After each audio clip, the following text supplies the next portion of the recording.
Hey everybody, your favorite dingus here. Welcome back to my second video this month on one of my favorite directors ever, Mr. Wes Anderson. Like I've already mentioned, Fantastic Mr. Fox is one of my favorite movies ever, and of course it's hard to not love the rest of his filmography as well. In my last video, I broke down what makes Wes's shootouts some of my favorite parts of his movies, and what makes them some of the most unique action scenes in Hollywood. Today, I want to rank Wes Anderson's movies. I think what makes ranking Wes's movies so much fun is just how different everybody's opinions are. Well, guess what? It's my turn. I'm gonna rank Wes's movies from worst to best. And of course, spoilers for all of Wes's movies. So if you haven't seen those, go watch those first and then come back here. Got it? Great. Let's do this thing.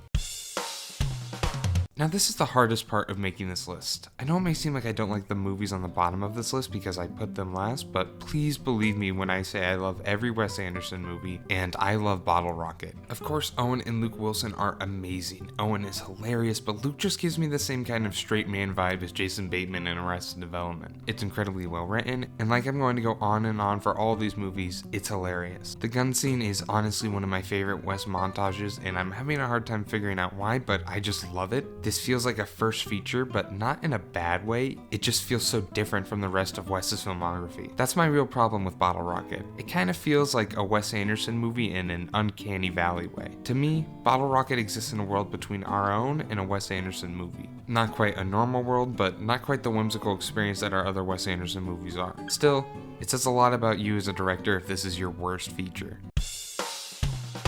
Isle of Dogs is simultaneously the Wes Anderson movie I was anticipating the most, and now the Wes Anderson movie I remember the least. I love claymation, and as I've made very clear, I thought Wes nailed it out of the park with his first animated feature, and couldn't wait to see him do it again. I started this analogy want to say that he didn't knock it out of the park this time, but he still did. So, if Fantastic Mr. Fox is a grand slam, Isle of Dogs was a home run. Still quite good, just not the masterpiece its predecessor was. I hate to say, but these are the least memorable Wes Anderson characters. I can't really remember any of the dogs other than their voice actors, and I don't remember much about the boy or girl. The story is alright, and although I enjoy the theme of the importance of goodbyes, I find myself hazing on the rest of it. But once again, there's a reason it's not last. The animation is beautiful, and the colors are some of his best. I love the world building here, and although the story isn't great, it does get us to a lot of pretty sets that are hard for me to complain about. Far from my favorite Wes Anderson film, but still very enjoyable. Rushmore is kind of weird because it toes the line of being a really great Wes Anderson movie and not really a Wes Anderson movie. Rushmore is so good and so entertaining though that you kind of forget that this also isn't very experimental for Wes. Jason Schwartzman and Bill Murray are phenomenal, and I love how their father-son role devolves into a prank-born real competition. Max is one of my favorite Wes Anderson protagonists. I love how all of his protagonists are just uber talented and how they all fit into their little niches. I love how Wes illustrates how Max thrives in Rushmore, and I love a movie focused on a Wes Anderson school. Rushmore shows how, even in just his second movie, his writing already drastically improved. Like I said, not Wes's most experimental movie, but quite charming and definitely going on my essential high school movies list. This is going to be a hot take and also going to sound weird considering how low I placed it, but I'd call Moonrise Kingdom the quintessential Wes Anderson movie. I say that because other than Fantastic Mr. Fox, which I saw when I was 8, Moonrise Kingdom was my first Wes Anderson movie when I was older, and one of the movies that first helped me get into film. If anybody I know is trying to get into movies or Wes Anderson for the first time, I recommend Moonrise Kingdom most times. It's a pretty easy film to get into, and most of all, it's one of Wes's safer entries. All the actors are giving good, albeit not very memorable performances, and of course my boy Jerry Gilman is doing great. Us Jerrys gotta look out for each other. I've heard people throw around the idea that Wes doesn't do anything different than any of his other films in this movie, and while I don't agree with them, this definitely also isn't pushing the needle too much for Wes. This is a weird comparison, but it kind of reminds me of recap episodes that like anime do sometimes. This movie feels like a recap for all the elements of Wes's style that we've come to expect and love. Although it's disappointing that Moonrise Kingdom doesn't add as much to the Wes Anderson filmography as his other entries do, it certainly still works really well as a movie. The Life Aquatic is certainly one of, if not the most divisive Wes Anderson movie. For many, it is a sort of diamond in the rough that lands pretty high on their list or his worst movie. I find myself even 2 months after watching it still not knowing which way I lean. There's a lot to love here. Willem Dafoe and Bill Murray are both absolutely amazing. Bill Murray brings a lot to this sad man that elevates him to one of my favorite Wes Anderson characters. The set design, aesthetic, and camera work are still some of Wes's best ever, and the early stop motion Wes plays with here can be jarring, but some of it really worked for me. All of these great elements are hindered by some rough edges though, in a runtime that I personally think lasted a bit too long. I think it's less that I don't like the Life Aquatic, rather I just love all the Wes Anderson movies following this more. Despite the bad press it gets, the Life Aquatic is one of Wes's more personal movies, and it is apparent in almost every aspect. I think I'm one of the world's biggest Darjeeling Limited fans. I just can't get enough of this movie. I know I just said that The Life Aquatic was Wes's most personal movie, and while I stand by that, I think that The Darjeeling Limited is his most meaningful movie, and particularly his most meaningful movie to me. As somebody who's spent roughly the past year or even like 4 years maybe trying to figure out who I am as a person, The Darjeeling Limited's themes and messages definitely resonated with me a lot. Jason Schwartzman, Owen Wilson, and Adrien Brody are all great together. I mean, like, come on man, Wes just created the 3 best dudes ever and dropped them all in one movie. I love going on this cross-country spiritual journey with them and all the places the train leads them. And while yes, this isn't expected for all of Wes's movies, The Darjeeling Limited is one of his particularly best shot movies, and honestly has some of the best frames from Wes Anderson I can remember.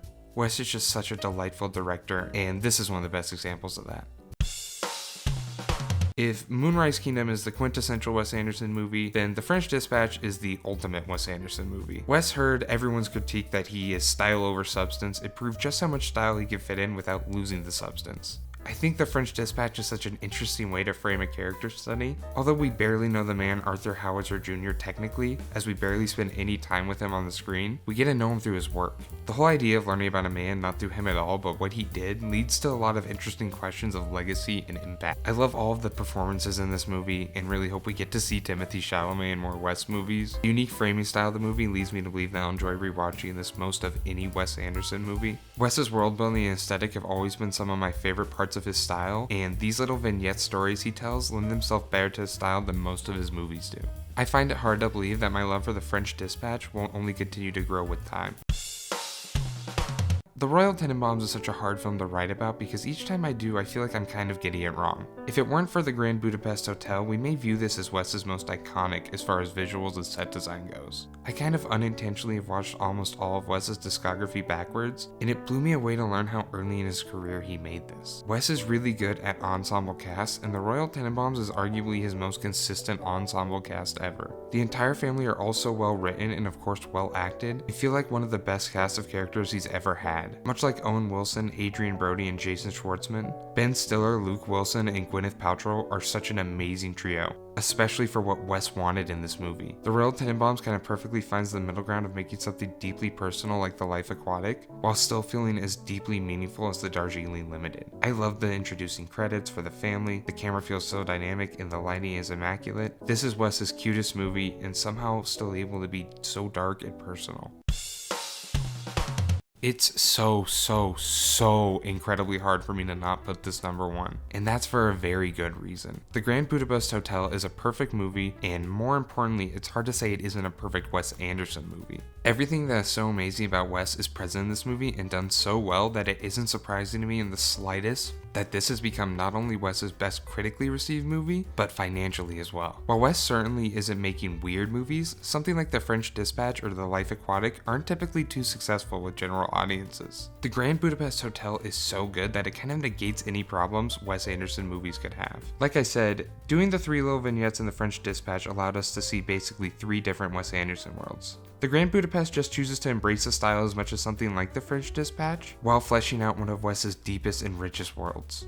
Everything about the Grand Budapest Hotel is just so Wes Anderson, down to the smallest details. I love the shots, I'm a big fan of the 4x3, I love the colors, the sets, the actors. There is a lot to love here.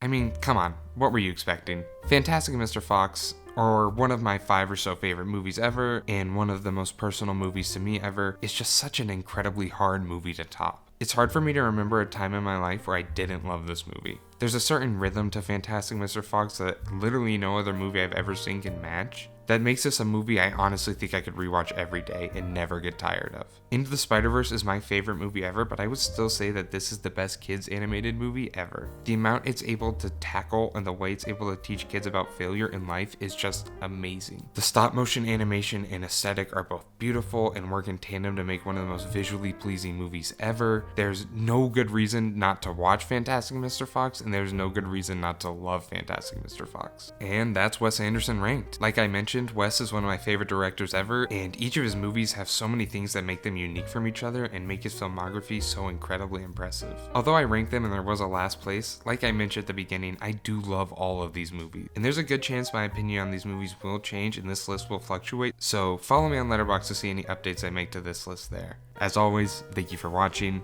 like and subscribe, and go watch some Wes Anderson.